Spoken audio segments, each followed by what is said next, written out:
Bab 100, Robot Penjelajah Generasi Kedua. Han Xiao berbalik dan mulai jatuh kembali. Dia berulang kali menembakkan peluru Haim pada Luo dalam upaya untuk memikatnya lebih dekat. Luo mengangkat tangannya dan mulai mendorong untuk melepaskan perisai energi di depan tubuhnya. Peluru diblokir oleh perisai, dan ketika mereka bertabrakan dengan perisai, ada sinar cahaya putih. Superhumans dari Fortified Type memiliki kemampuan bawaan untuk melawan kekuatan penembak jitu. Namun, gas beracun yang dikeluarkan oleh peluru Haim menghabiskan HP Luo. Selanjutnya, dampak dari tabrakan ke perisai energi juga berdampak pada tubuh Luo dan menurunkan kesehatannya. Namun, dampaknya relatif rendah setelah pengurangan 95%. Luo bisa merasakan amarah yang menumpuk di tubuhnya. Pembunuh dalam dirinya meluap seperti air dari air mancur. Setelah Han Xiao menembakkan tembakan ke-13, Luo bergerak mendekatinya. Tembakan yang ditembakkan di sepanjang jalan berhasil mengurangi HP Luo sebesar 100 poin. Jika manusia super tidak memiliki kekuatan pertahanan khusus, mereka akan sangat rapuh terhadap serangan. Kekuatan yang dimiliki Luo memberinya kemampuan untuk menyerang dan mempertahankan. Namun, ketika menantang baju besi yang dapat ditarik dan dikontrol secara magnetis, tubuh Luo akan hancur dari pertempuran. Begitu mereka mulai berkelahi, Luo menyadari kelemahan tubuh fisiknya. Han Xiao tiba-tiba mengeluarkan parangnya yang bisa ditarik. Dia memegang pisau di tangan kanannya dan memegang lengan mekanik di tangan kirinya. Dia tidak takut melawan Luo secara langsung. Luo fokus menggunakan seluruh kekuatannya untuk menghancurkan kepala Han Xiao, namun, dia menyadari bahwa Han Xiao mengenakan baju besi metalik. Pada saat itu, baju besi Han Xiao yang ditarik memanjang hingga ke kepalanya, melindungi wajah dan tengkoraknya. Han Xiao menggerakkan kepalanya sedikit ke belakang, dan dengan bantuan zira itu, dia berhasil menahan goncangan dari serangan Luo. Han Xiao menggunakan parang dan lengan mekaniknya untuk terus menembus perisai energi Luo. Pertempuran sengit, dan percikan putih dipancarkan dengan setiap kontak dilakukan. Pan Kuang, yang merupakan level 40, memiliki masalah mengalahkan Han Xiao dalam pertempuran jarak dekat, oleh karena itu, kekuatan tempur jarak dekat Luo tidak terlalu memprihatinkan bagi Han Xiao. Sebaliknya, kemampuan yang dimilikinya sebagai manusia super, Fortified Type, adalah ancaman yang lebih besar bagi Han Xiao. Luo tiba-tiba bisa menyerang sasaran dari hampir semua sudut, dan oleh karena itu, serangannya sering mengganggu aliran serangan Han Xiao. Dorong paksa. Han Xiao bisa merasakan dampak yang tak terlihat di lututnya. Luo memanfaatkan kesempatan itu untuk mundur dan menciptakan lebih banyak ruang. Dia bisa merasakan sesak di dadanya, seolah-olah paru-parunya hangus. Pertempuran intensitas tinggi telah mengambil korban di tubuhnya. Staminanya mulai menipis. Kemampuan manusia super sering membutuhkan penggunaan energi dalam jumlah besar. Untuk memulihkan energinya, Luo menghabiskan staminanya. Dia sangat lelah dan menatap Han Xiao dengan tak percaya dan kaget. Bagaimana penembak jitu ini begitu kuat? Dia bisa bertarung lebih baik daripada petinju. Tuh. Beberapa sisa-sisa ros militan akhirnya mendekati Han Xiao. Mereka segera memusatkan semua daya tembak padanya. Untuk membalas, Han Xiao menembak Berserk Eaglesnya dengan liar, dan para militan berdarah tak terkendali saat mereka jatuh ke tanah. Suli adalah satu-satunya yang berhasil menghindari serangan Han Xiao. Dia gesit dan cepat. Dia memiliki barang curian seorang petinju. Dia mengenakan sepasang sarung tangan khusus. Ada beberapa sirkuit di sarung tangan, dan sarung tangan itu memancarkan cahaya biru. Han Xiao merasakan bahaya yang akan datang. Pugilis mekanik. Suli mendekat dengan kecepatan tinggi. Tangannya mendorong ke arah Han Xiao. Sepertinya dorongannya lemah dan tipis, tapi Han Xiao memusatkan perhatiannya dan berhasil mengenali sarung tangan yang dikenakan Suli. Tingkat ancaman Suli meningkat, dan Han Xiao dengan cepat memutar tubuhnya untuk menghindari serangan Suli. Tidak bijaksana untuk melawan Suli secara langsung. Han Xiao memutuskan untuk menggunakan senjata pistolnya untuk menekan Suli. Namun, Luo datang dan berhasil mengusir peluru dengan perisai energinya. Ketiganya terlibat dalam pertempuran sengit. Sepasang sarung tangan yang dikenakan Suli berhasil menekan kekuatan Han Xiao. Han Xiao bingung bagaimana cara melawan mereka. Kedua wanita itu menyadari hal itu dan memanfaatkan kesempatan untuk menang dalam pertempuran. Situasi berangsur-angsur berubah menjadi tidak menguntungkan bagi Han Xiao. Jika aku tidak melakukan pengorbanan, hampir tidak mungkin bagi aku untuk membunuh keduanya. Dengan ekspresi tekad wajahnya, Han Xiao tiba-tiba mendekati Suli dan menempelkan tubuhnya di sarung tangannya. Tabrakan tiba-tiba mengejutkan Suli. Sarung tangan menyentuh baju besi Han Xiao. Arus tak terkendali mengalir melalui baju besi panas yang membakar. Daya tahan armor habis secara eksponensial. Itu berkurang hampir 100 poin. Faktanya, itu adalah pertama kalinya daya tahan armor menghadapi pengurangan yang sangat besar. Han Xiao merasakan luka bakar di dadanya. Suhu tinggi melebihi ambang baju zirah, dan panas membakar tubuhnya. Han Xiao tidak punya waktu untuk melihat pesan-pesan baru yang berkedip pada antarmuka. Dia menggunakan tebasan yang mengiris angin dan menikam parang dengan keras ke dada Suli. Mata untuk mata. Mata Suli melebar takjub. Han Xiao menempelkan Berserk Eagles ke dahinya dan mulai menembak histeris. Seorang mekanik tanpa bentuk pelindung sangat rentan. Bum bum bum. Bunuh musuh. Luo berteriak marah dan menyerang Han Xiao kembali saat dia sibuk mengambil Suli. Ada rasa sakit yang tajam di tulang punggung Han Xiao. Dia bisa merasakan punggungnya hancur. Han Xiao menahan rasa sakit dan meluncur ke depan. Dia berbalik dan menembakkan peluru yang tersisa. Han Xiao memusatkan perhatiannya pada kaki Luo. Luo menggunakan terlalu banyak staminanya dalam penyergapannya pada Han Xiao. Dia memaksakan sedikit energi terakhirnya, tetapi dia tidak lagi memiliki energi mempertahankan perisai energi yang melindunginya dari peluru. Peluru menembus lututnya. Ada perubahan dalam ekspresi Luo. Dia mengerti fakta bahwa dia menghadapi penembak jitu, dan pengurangan mobilitasnya akan mengakibatkan konsekuensi yang fatal. Dalam keadaan panik, dia ingin menggunakan semua energinya dan memberikan satu pukulan terakhir kepada Han Xiao. Dia berusaha melumpuhkan gerakan Han Xiao dengan meledakkan kakinya. Begitu Han Xiao berhasil dalam serangannya, dia dengan cepat menarik diri dari mereka berdua. Ketika perisai energi runtuh, itu menciptakan ledakan yang menghasilkan kawah besar di posisi aslinya. Hati Luo tenggelam, kakinya lemas, dan sekarang dia benar-benar menjadi bebek untuk serangan Han Xiao.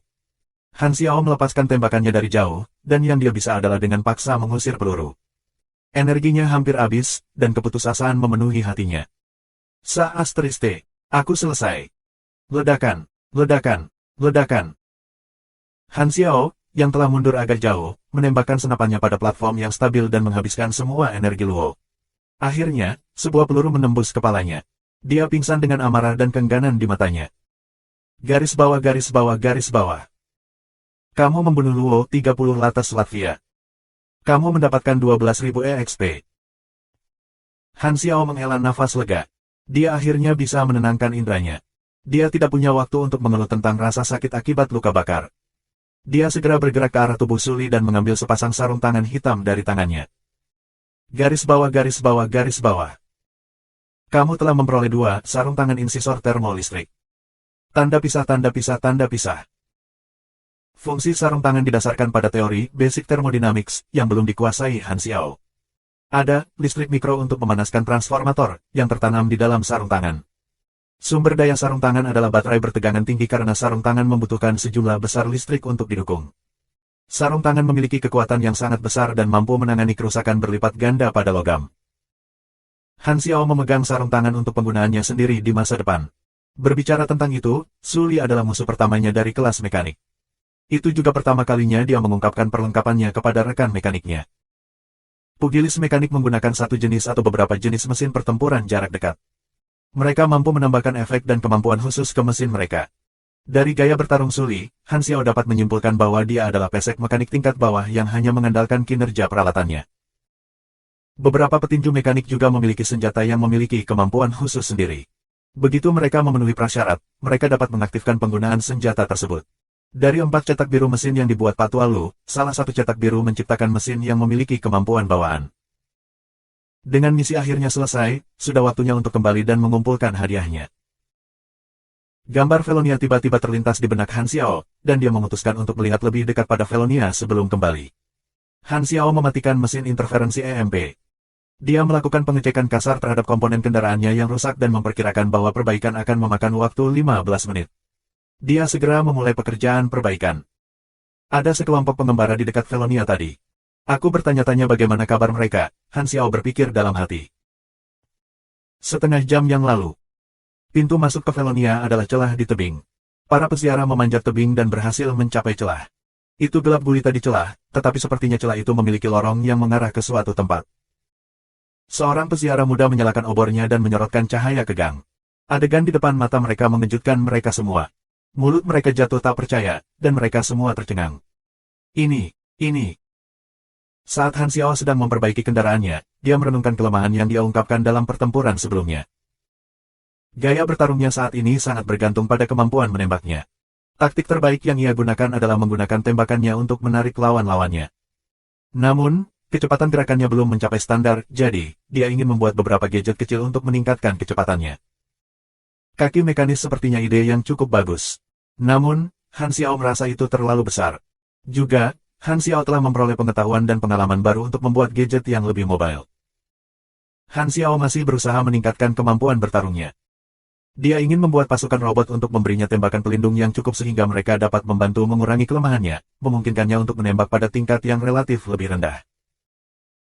Karena bagian mekanik dapat dengan mudah diperoleh oleh anggota kelas mekanik, Han Xiao bisa menemukan bahan baku dan mengganti bagian yang hilang dengan mudah. Setelah menyelesaikan perbaikannya, Han Xiao mengemudikan kendaraan di sepanjang jalan, sebagaimana diarahkan oleh koordinat radar, ke pintu masuk Velonia. Seketika, dia melihat jejak langkah yang menghilang di sepanjang tepi gua. Setelah beberapa saat merenung, ia meramalkan bahwa sekelompok pengembara telah memasuki gua. Jika Han Xiao adalah individu biasa, dia mungkin akan khawatir bahwa barang-barang berharga yang disimpan di gua telah diambil oleh orang lain. Namun, Han Xiao juga unik dalam pemikirannya. Dia merasa bahwa memiliki orang lain untuk menjelajahi wilayah yang tidak dikenal terlebih dahulu sebenarnya bermanfaat baginya. Han Xiao berdiri di ujung gua. Dia melihat ke bawah dan bisa melihat lapisan batu dan tebing yang berbeda. Di batas antara sinar matahari dan kegelapan, Han Xiao bisa melihat rantai logam berkarat memanjang ke bawah. Ada tanda-tanda menambang di bebatuan tebing. Ada bau di udara. Bau karat.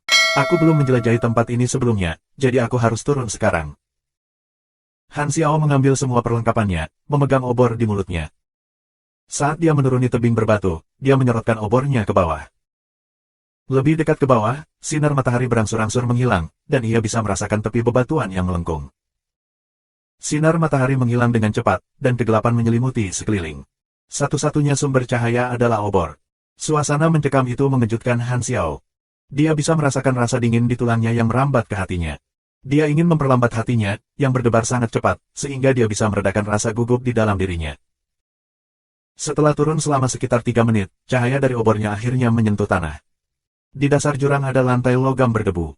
Ada jaring laba-laba tebal di rel, dan tempat itu sepertinya belum dijelajahi untuk waktu yang lama. Han Xiao mendarat di tanah dengan bunyi. Lingkungan gelap gulita membuat suaranya sangat menyeramkan dan menyeramkan. Lingkungan sekitar kosong, dan cahaya dari obor tampak seperti pulau yang sepi di lautan kegelapan. Ada campuran suara dalam kegelapan, mirip dengan suara pendaratannya. Itu menarik perhatian Han Xiao. Setelah menyapu area dengan senter, Han Xiao menemukan dirinya di koridor logam yang memiliki desain mirip dengan pangkalan militer. Ada struktur beton bertulang di mana-mana, dan dindingnya juga berlapis karat. Tampaknya ada beberapa serangga aneh yang bergerak di dinding. Lantai logam di tanah tertutup debu. Jejak langkah kaki segar bisa terlihat memanjang ke dalam kegelapan. Langkah kaki itu mungkin milik para peziarah yang telah tiba di tempat sesaat sebelum dia. Mungkin ada beberapa kompartemen dan ruang di bawah lantai logam. Han Xiao mengarahkan obornya ke arah lain dan menyinari kakinya. Dia melihat apa yang ada di bawahnya. Di bawah lantai logam berongga, ada banyak lampu merah pekat yang sepertinya dipancarkan oleh mata serangga. Sial! Han Xiao bisa merasakan ketegangan di kepalanya. Dia segera meredupkan senter dan menandai lapisan bawah sebagai sektor terlarang. Dengan pemikiran itu, Han Xiao dengan hati-hati mengikuti jejak para peziarah ke depan. Itu mati diam terlepas dari suara samar serangga yang merayap. Namun, jika seseorang mencoba memilih suara-suara ini secara individual, mereka akan hilang begitu saja. Itu sangat menyeramkan dan membuat Han Xiao gugup tak terkendali. Setelah berjalan cukup lama, sebuah persimpangan muncul di depannya, jejak kaki para peziarah mengarah ke jalan di sebelah kanan. Sementara Han Xiao berada dalam dilema tentang jalan mana yang harus diambil, dia mendengar langkah kaki dari jalan di sebelah kanan. Dia bisa melihat banyak orang berlari ke arahnya dengan histeris. Han Xiao segera pindah ke sisi lain dari persimpangan. Dia mematikan obornya dan mengenakan pelindung mata yang disediakan Fabian Company.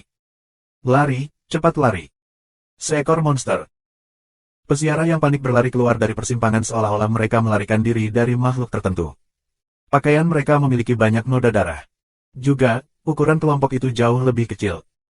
Apa yang disembunyikan orang-orang ini? Han Xiao bingung. Tiba-tiba, dari jalan terdekat, ada geraman yang dalam yang berasal dari binatang buas. Geraman itu serak dan dalam, seperti desahan raksasa. Begitu dia mendengar suara itu, Han Xiao merasakan denyut nadinya mengalir liar, dan sensasi yang tidak nyaman mulai menumpuk di hatinya. Ini adalah ancaman dari binatang tingkat tinggi.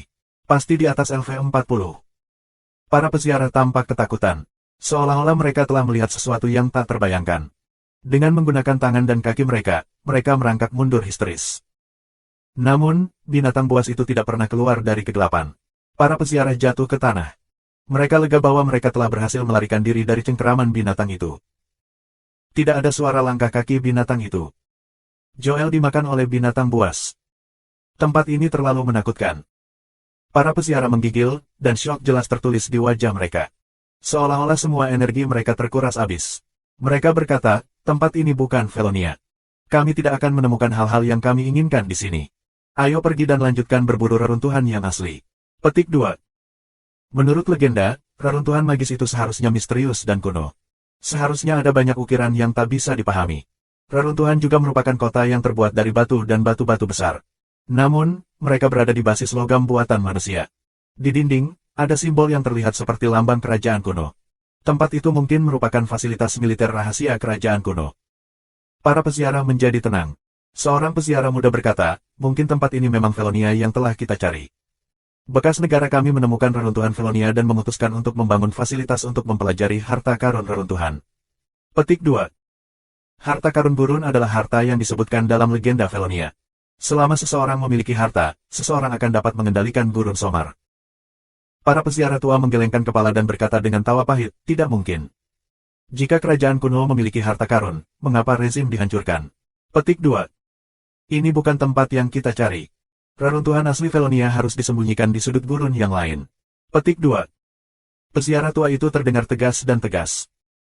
Para pesiara membantu yang lain dan meninggalkan tempat itu. Setelah Han Xiao mendengar percakapan mereka, dia juga bingung. Berdasarkan pengetahuannya, tidak ada unsur magis yang ada di planet Aquamarine. Apa yang disebut harta karun gurun mungkin adalah beberapa persenjataan teknologi canggih. Namun, orang sering memikirkan skenario atau kejadian yang tidak mereka mengerti. Karena itu mereka akan menciptakan cerita yang tidak realistis. Lebih jauh lagi, mereka akan sangat tegas dan percaya diri bahwa imajinasi mereka yang tidak realistis sebenarnya adalah kenyataan. Han Xiao memikirkan kisah tentang seorang pria yang tidak melarikan diri ketika rumahnya banjir. Sebagai gantinya, dia menunggu di atas atap rumahnya agar Tuhan mengiriminya bahtera. Dia tidak bisa mengerti mengapa para pesiara begitu bersikeras menghubungkan Felonia dengan sihir. Namun, itu sepertinya bukan urusannya. Kecuali itu adalah petunjuk untuk misi tersembunyi lainnya. Han Xiao tersadar, dan dia mengungkapkan dirinya setelah para pesiara pergi. Dia juga tidak yakin jalan mana yang harus diambil di persimpangan. Para pesiara mengatakan bahwa ada monster di rute di sebelah kanan. Namun, jalan di sebelah kiri adalah wilayah yang tidak diketahui, dan itu bisa sangat berbahaya. Bagaimana dia harus memutuskan? Berdasarkan pengalaman aku, para pesiara ini adalah umpan untuk memikat aku ke Instance Dungeon. Mereka mengisyaratkan bahwa ada monster di sebelah kanan. Ada dua interpretasi kata-kata mereka. Yang pertama adalah bahwa mereka benar. Yang kedua adalah bahwa mereka membawa aku ke jalan di sebelah kiri dengan sengaja. Han Xiao menggertakkan giginya dengan kuat dan memilih untuk berjalan di sebelah kanan. Yang tidak diketahui pasti lebih menakutkan dari monster itu. Dia kemudian ingat serangga yang dia lihat selama keturunannya dan mata merah pekat mereka. Jika dia bertemu dengan penjahat yang menyeramkan itu, kulitnya pasti akan terlepas dari semua gigitan mereka. Han Xiao mengenakan sarung tangan gigi seri termolistrik. Dia tidak menggunakan obor apapun, dia hanya memakai pelindung pandangan malam. Setelah memasuki jalan di sebelah kanan, ada hijau gelap memenuhi visinya. Dia hampir tidak bisa melihat jalan di depan. Ada jejak kaki besar yang tidak normal di tanah. Jejak kaki adalah hasil kerja monster. Seperti manusia, monster itu memiliki 2 kaki dan 5 jari di setiap kaki. Tinggi monster itu diperkirakan 3 meter. Han Xiao berjalan sebentar, dan dia menemukan sebuah ruangan yang pintunya terbuka lebar. Jejak kaki monster itu berhenti di sana. Han Xiao menyenggol lebih dekat ke pintu, dan dia bisa mencium bau busuk menjijikkan yang tampak seperti daging busuk. Ada juga bau darah yang samar. Dia mengangkat kepalanya dan melihat ke dalam ruangan. Sepasang mata, yang sebesar lonceng perunggu, menatapnya. Dia hanya setengah meter jauhnya dari monster itu. Han Xiao kaget sekaligus takut. Armor ditarik yang dikendalikan secara magnetis siap diaktifkan. Han Xiao akan bertarung atau melarikan diri. Namun, monster itu hanya menatap ke arah pintu. Seolah-olah monster itu tidak memperhatikan keberadaan Han Xiao. Itu berdiri di sana tanpa bergerak. Kebutaan malam. Han Xiao merasakan sedikit kegembiraan di hatinya. Untungnya, dia tidak menyalakan obornya, kalau tidak dia akan mengalami nasib para pesiara di hadapannya.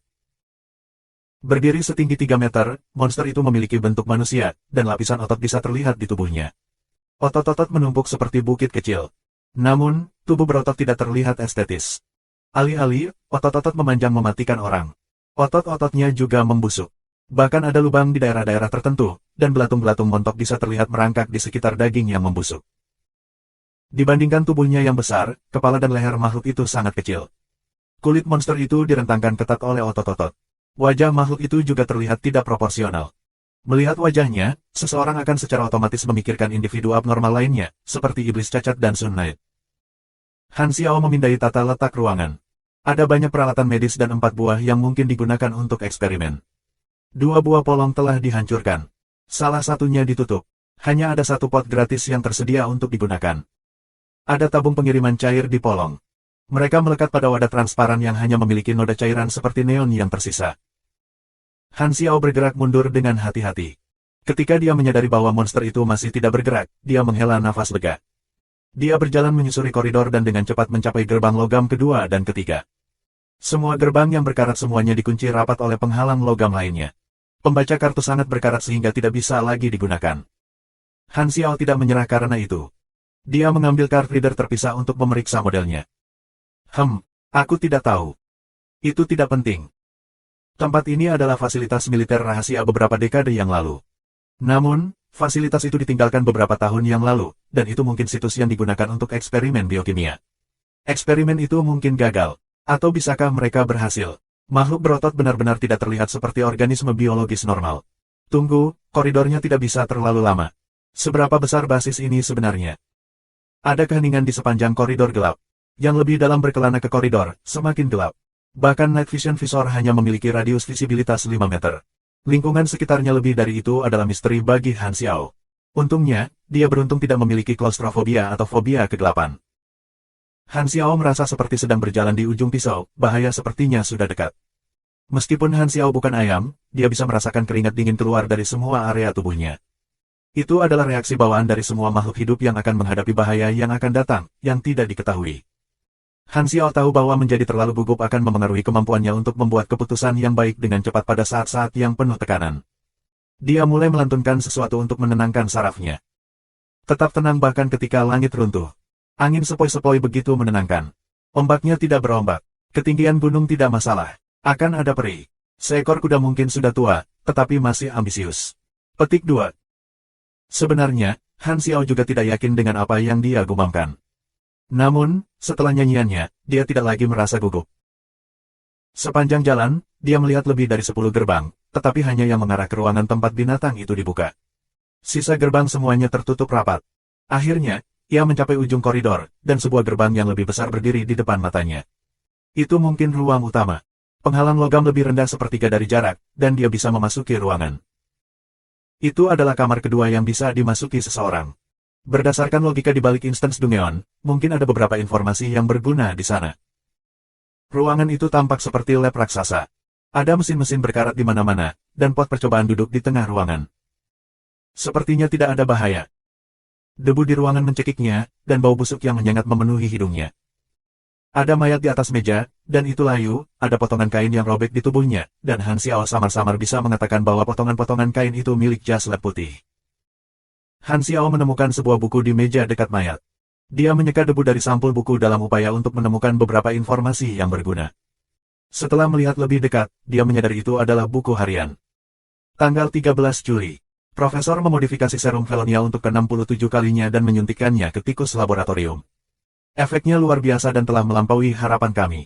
Kalau tidak ada reaksi negatif, kita bisa melanjutkan dengan percobaan manusia. Petik 2. Tanggal 17 Juli. Tikus lab sudah mati. Itu sebuah kegagalan.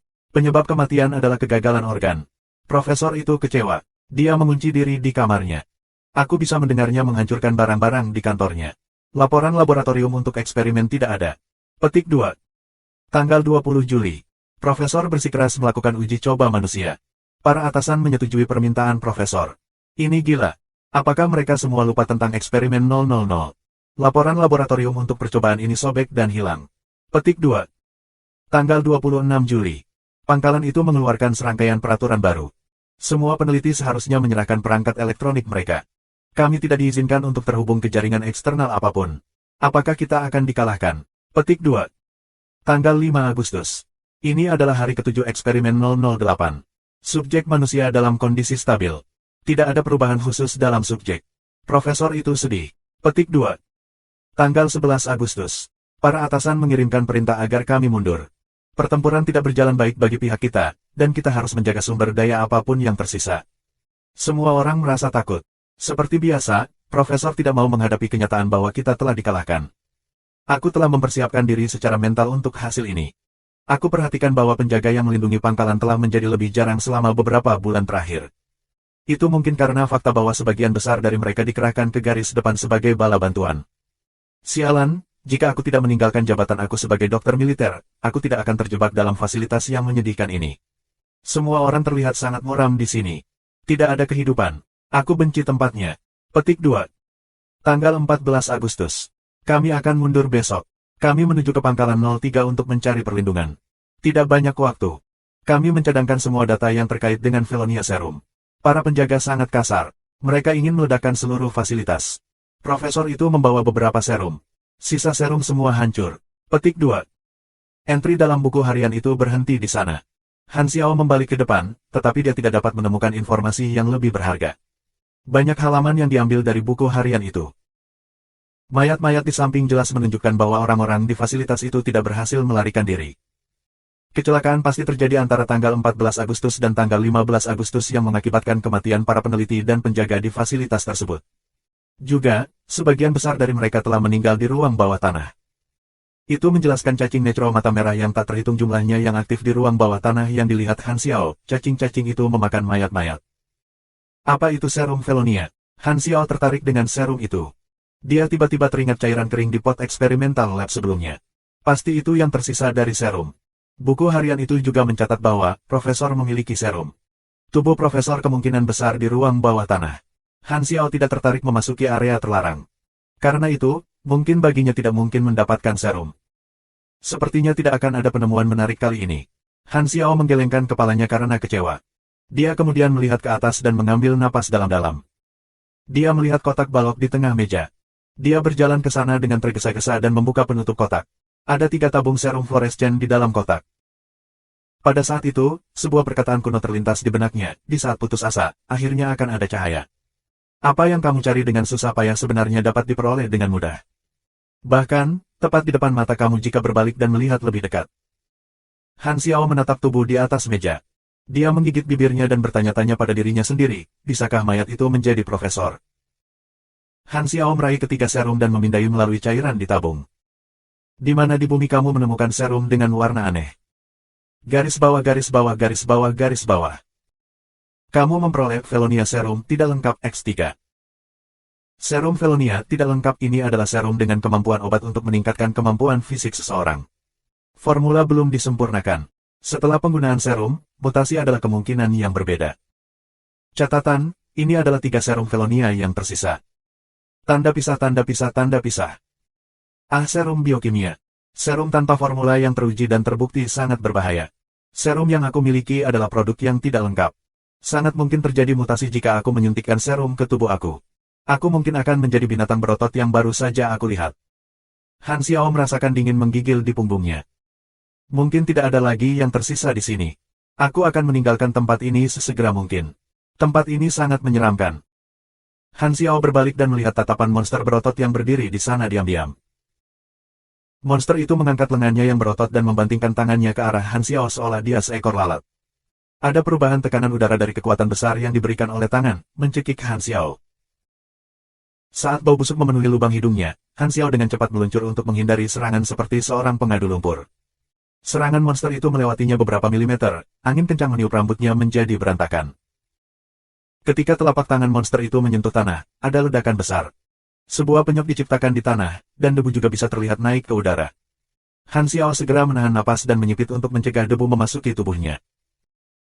Dia menembakkan Berserk Eagles dengan kasar ke arah daging monster yang membusuk, mengirim bau kucing yang menyembur ke udara. Garis bawah garis bawah garis bawah. Kamu memberikan 57 poin kerusakan pada subjek 002. Kamu telah memasuki mode tempur. Berdasarkan level kamu saat ini, kamu akan memiliki akses ke informasi berikut. Subjek 002. Level 42. Kelas utama, organisme mutasi tingkat rendah, ketahanan terhadap konversi HP adalah 1:100. Atribut, 65 STR, 20 Dex, 60-90 N, 1 INT. Aku, Ca, Look. Energi, 0. Peringkat energi, 0. Kesehatan, 1854/7800 dekomposisi konstan. Status, dekomposisi intens, pertahanan -25, ketahanan -30, semua sifat menurun secara serius. Spesialisasi. Peningkatan fisik, kekuatan +5, daya tahan +10. Peningkatan HP tingkat menengah, peningkatan tambahan HP dari konversi daya tahan. Ransumnya adalah pukul 1.30. Tanda hubung tanda tanya tanda tanya tanda tanya. Keterampilan. Gerakan diam LV12. Heavy Smash LV8. Bertabrakan LV5. Tanda hubung tanda tanya tanda tanya tanda tanya. Tanda pisah tanda pisah tanda pisah tanda pisah.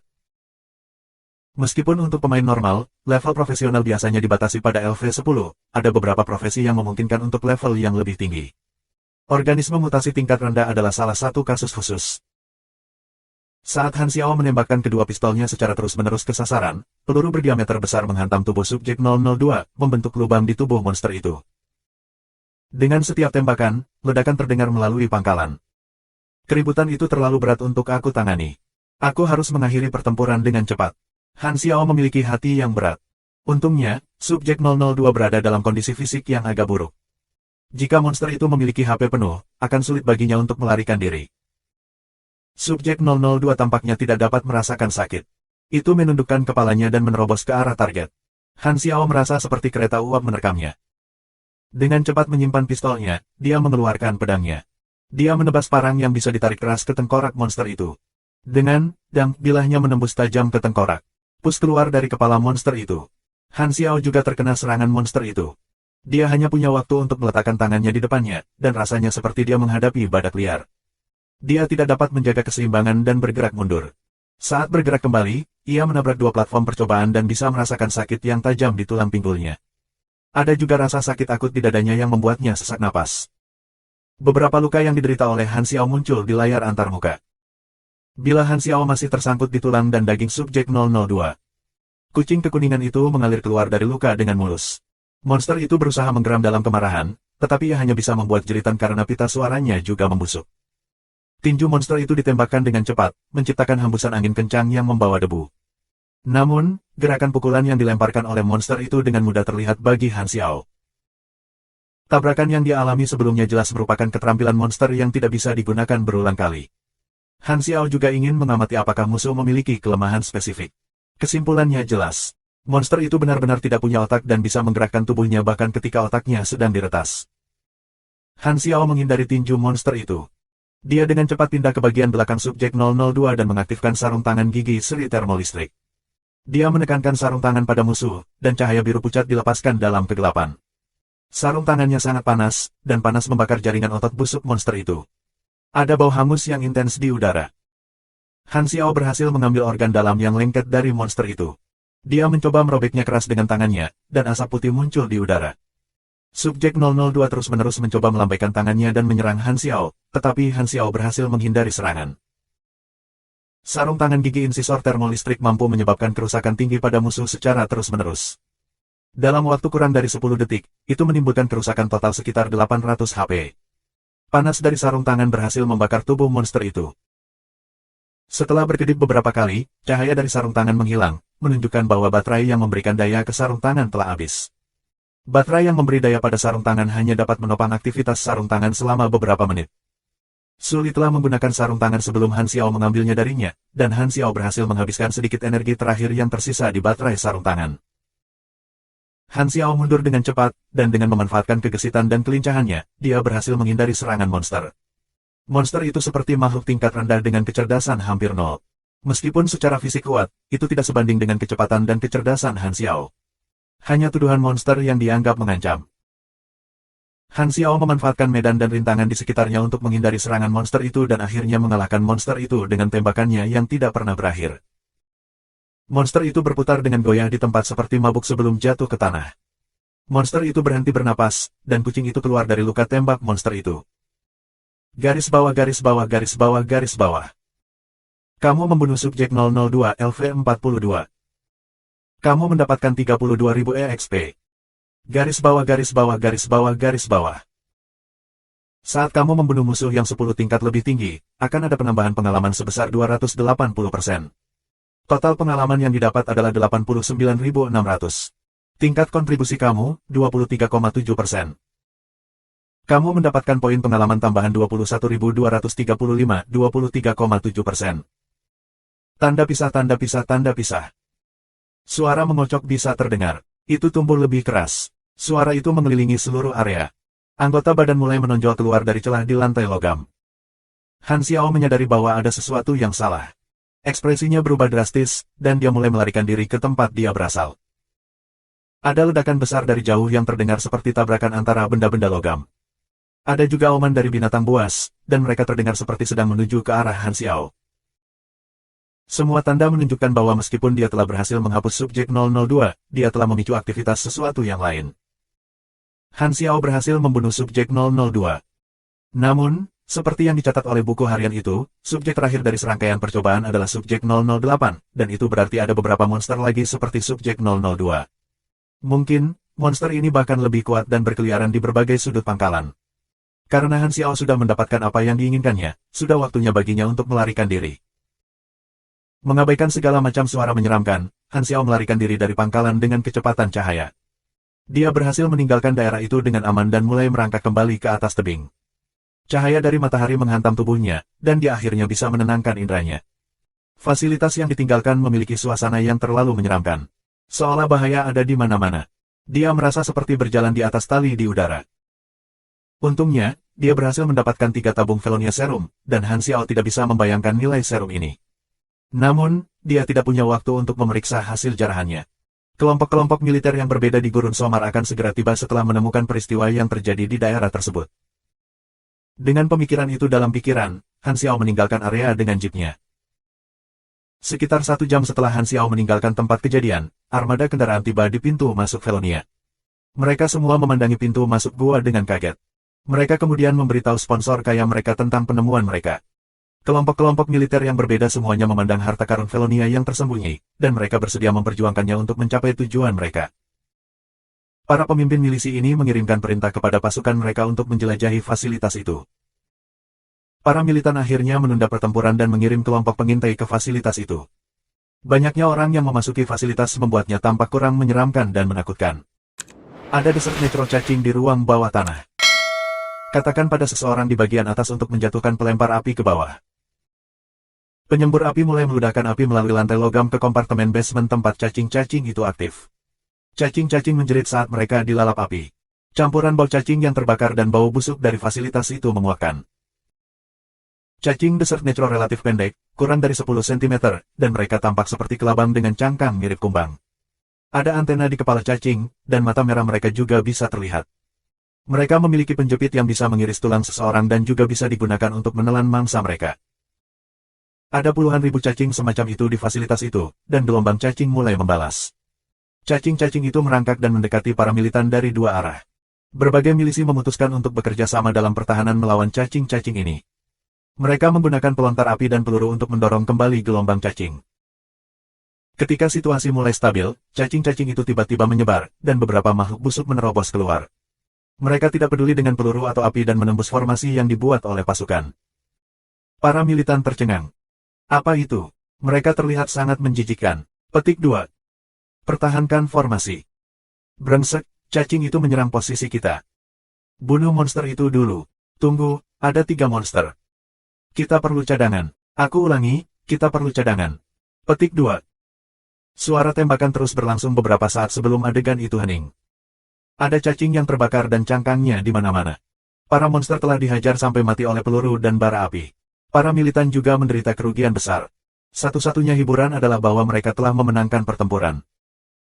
Kauton menendang mayat monster yang mati itu dan bergumam, mereka terlihat seperti subjek eksperimen dari serangkaian eksperimen biokimia. Pasukan mulai membersihkan medan perang. Mereka memberanikan diri naik dan turun pangkalan untuk menjelajahi daerah tersebut. Mereka meledakkan gerbang untuk memeriksa kamar yang terkunci tetapi sayangnya tidak menemukan apapun. Hanya ada peralatan berkarat dan beberapa dokumen di fasilitas yang menurut pasukan berharga dan disimpan. Penemuan yang paling berharga adalah ampas terakhir dari serum berwarna neon yang mengering yang tersisa di pot eksperimental dan mayat dari subjek percobaan. Barang-barang ini mengarah pada rahasia yang dicari oleh para pemimpin kelompok militan ini. Mungkin mereka bisa menguji efek serum di laboratorium mereka sendiri. Namun, melihat monster yang telah diubah oleh subjek percobaan, sepertinya serum itu belum lengkap. Para militan pergi ke laboratorium yang ditemukan Han Xiao belum lama ini, dan mereka menemukan subjek eksperimental lain yang mati, subjek 002, dengan luka-luka baru. Seseorang datang di depan kita. Kauton melihat ke dalam kasing yang menampung 3 tabung serum, dan ternyata kosong. Ada tanda-tanda bahwa seseorang telah merusak kasus ini. Matanya langsung menyala. Perjalanan ke Gurun Somar berakhir. Waktu yang dialokasikan untuk pencarian adalah 15 hari, tetapi Han Xiao hanya membutuhkan 6 hari untuk menyelesaikannya. Ketika kapal induk Fabian Company mendarat di Bandara Morning Wind City, Han Xiao bergegas ke Hotel Victoria tanpa istirahat untuk menyelesaikan pencariannya di lantai Bloodpack Society. Server dengan cepat melaporkannya ke level manajemen yang lebih tinggi. Segera, orang yang bertanggung jawab datang untuk menerima Han Xiao. Di ruang VIP pribadi, Han Xiao bersandar di sofa sambil menunggu orang yang bertanggung jawab untuk mengkonfirmasi rincian pencariannya. Di lantai yang tidak diketahui, perekam Darknet membuka halaman karunia untuk militan mawar dan memperbarui log aktivitas. 688.4.1, nama kode, TEN. Black Scorpion. Tanggal, 688.4.7. Tugas selesai. Laporan ini dikirim ke database, jadi pada saat yang sama, semua pembunuh dari Pakta Darah menerima pesan teks tentang penghapusan penugasan Ros Militan. Bapak Hitam, tugas hadiah kamu telah diverifikasi. Kami akan segera mentransfer dana ke akun kamu. Petik 2. Ding. Han Xiao melihat komputer, akun Darknet-nya baru saja menerima $3 juta, yang berjumlah $5 juta di akunnya. Dia menyadari bahwa tingkat keuntungan dari melakukan tugas pemburu hadiah jauh lebih cepat daripada membuat mesin. Itu pembunuhan. Di masa lalu, tugas ini diselesaikan oleh tim yang beranggotakan 15 orang, sehingga keuntungannya dibagi rata di antara semua orang. Kali ini, Han Xiao mengambil keuntungan sendirian, membuatnya rejeki nomplok kolosal. Garis bawah garis bawah garis bawah garis bawah. Kamu telah menyelesaikan pencarian pemburu bayaran Ros Militan. Kamu memperoleh 15.000 EXP. Persyaratan pencarian tersembunyi, temukan rencana Felonia, selesai. Kamu mendapatkan 25.000 EXP tambahan, kamu mendapatkan hadiah khusus, ramuan pencampuran gen tingkat menengah 4,37% konsentrasi rendah X1. Reputasi dengan Bloodpack Society meningkat 550 poin. Saat ini netral 550/1000 assassin tingkat kalajengking. Tanda pisah tanda pisah tanda pisah. Mata Han Xiao berkilau. Ramuan pencampuran gen adalah item permainan yang sangat kuat, itu terutama digunakan untuk mengurangi kegagalan dan tingkat mutasi biokimia. Biokimia adalah jenis obat yang umum untuk meningkatkan statistik karakter, tetapi setiap penggunaan biokimia datang dengan risiko yang melekat, yang mencakup kemungkinan penurunan poin stat dan mutasi ganas. Selain itu, biokimia yang berbeda akan memiliki konflik yang mengakibatkan efek samping lebih lanjut. Ramuan pencampur gen dapat menghilangkan risiko yang melekat pada biokimiawi ini sampai tingkat tertentu. Pantas. Jika aku tidak mengambil risiko pergi ke pangkalan yang ditinggalkan dan menemukan Felonia Serum, hadiah khusus ini tidak akan berguna. Han Xiao tiba-tiba mengerti inti masalahnya. Hadiah dari pencarian ini terkait erat dengan tindakannya. Ramuan ini adalah hadiah ekstra untuk menjelajahi tempat itu, dan subjek 002 mirip dengan bos mini yang menjaga serum darah. Kehati-hatiannya selama eksplorasi membantunya menghindari banyak hambatan yang lebih sulit. Langkah kaki para peziarah diam-diam mengisyaratkan pemain ke arah yang benar. Jika dia mengabaikan petunjuk itu dan berjalan ke arah yang berlawanan, dia akan dikepung dan diserang oleh sekelompok subjek uji coba dan cacing gurun natural. Jika dia takut monster itu dan pindah ke sisi kiri, dia pasti akan melewatkan menemukan serum darah.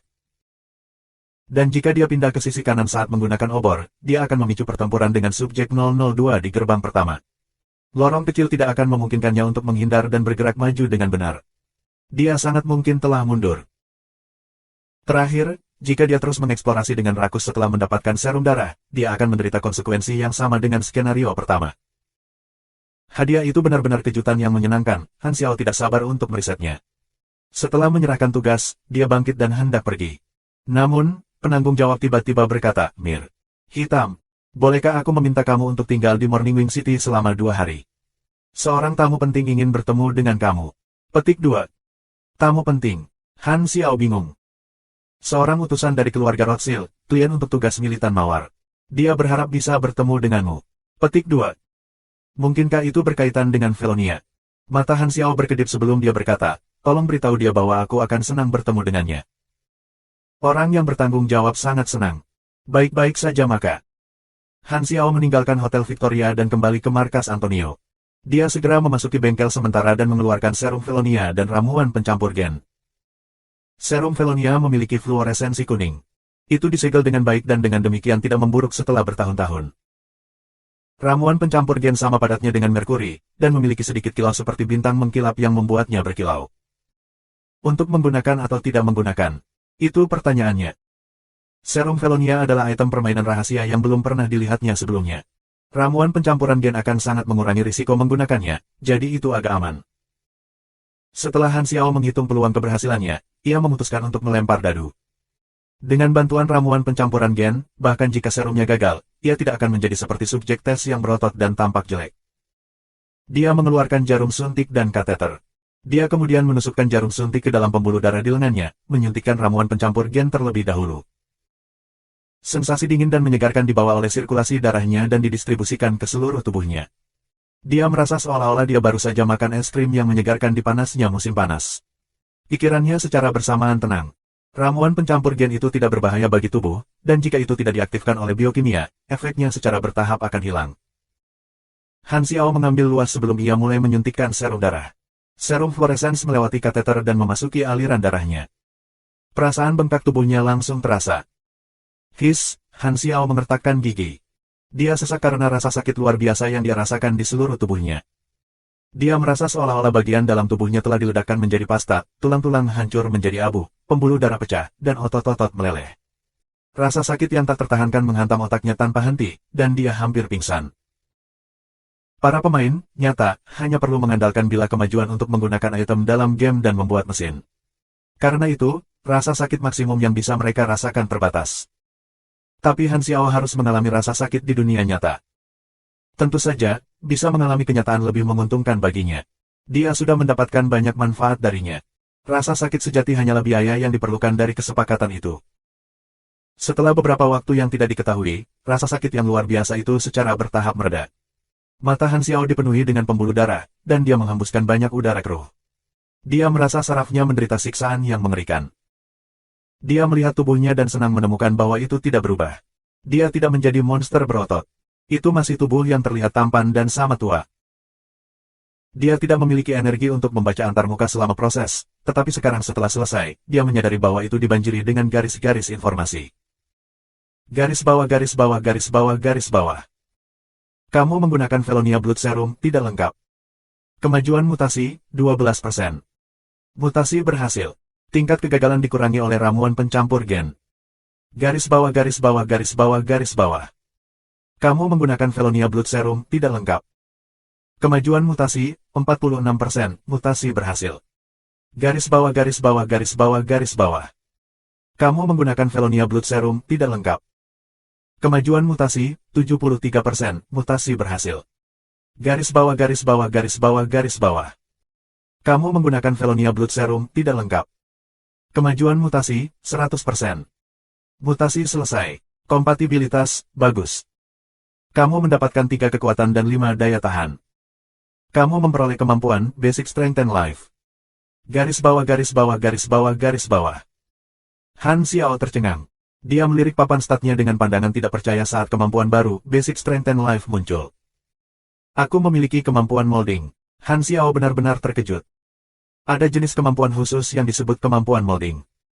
Sejauh yang dia tahu, dia belum pernah mendengar tentang pemain nyata yang memperoleh jenis kemampuan ini karena itu milik NPC dan bos secara eksklusif, dan itu memiliki efek yang sangat kuat. Bahkan sangat jarang NPC memilikinya. Hanya dengan melihat efeknya, seseorang akan segera menyadari betapa kuatnya kemampuan jenis ini. Basic Strength and Life akan mengubah endurance menjadi poin kesehatan ekstra dengan rasio konversi 1:15. Ini berarti bahwa dengan 60 endurance points yang dimiliki Han Xiao sekarang, ia langsung mendapatkan 990 lebih banyak health points untuk mencapai lebih dari 2000 health points. Hampir menggandakan HP yang ada. Lebih jauh lagi, efek dari kemampuan ini akan meningkat ketika daya tahannya meningkat lebih jauh, memberinya lebih banyak HP. Han Xiao hanya LV30, dan HP-nya telah menembus 2000 tanda. LV38 Pugilis Pan Kuang bahkan tidak memiliki HP sebanyak dia. Jika pemain asli menggunakan serum Velonia, mereka mungkin hanya akan mendapatkan poin stat tanpa kemampuan molding. Kemampuan ini, Armor Magnetico, dan semua armor mekanik masa depan akan bersama-sama membuat kemampuan tangku begitu kuat sehingga musuhku akan muntah karena berusaha membunuhku. Han Xiao sangat terkejut, dia sangat puas dengan kemampuan baru karena memberinya asuransi tambahan. Dia mendapat banyak manfaat dari pencarian ini. Dari hadiah pencarian, hadiah dari membunuh musuh, dan hadiah dari memproduksi mesin selama waktu luangnya, dia telah mengumpulkan lebih dari 700.000 EXP di antar mukanya. Dia kemudian menghitung jumlah cetak biru yang dia miliki, 19, hanya satu lagi dari penyelesaian pencarian kemajuan pekerjaan. Han Xiao merenung sejenak dan memutuskan untuk memproduksi beberapa peralatan yang akan meningkatkan kecepatan gerakannya. Garis bawah garis bawah garis bawah garis bawah. Apakah kamu ingin melanjutkan dengan penggabungan bakat? LFV, 4 dasar elektromagnetisme plus LFV, 4 teori energi dasar plus LFV, 4 teknik mekanik dasar plus LFV, 2 bioengineering dasar. Perpaduan ini akan dikenakan biaya 20.000 EXP. Tanda pisah tanda pisah tanda pisah.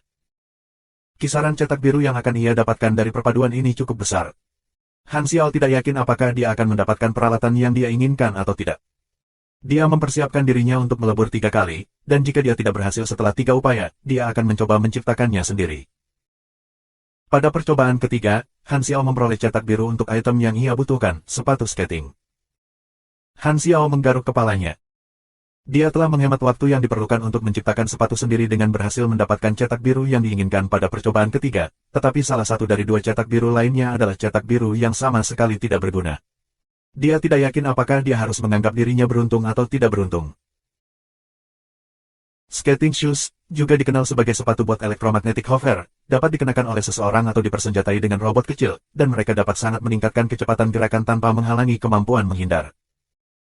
2 cetak biru lainnya masing-masing bernama Swarm dan Heart. Garis bawah garis bawah garis bawah. Kamu telah menyelesaikan quest job advancement kamu.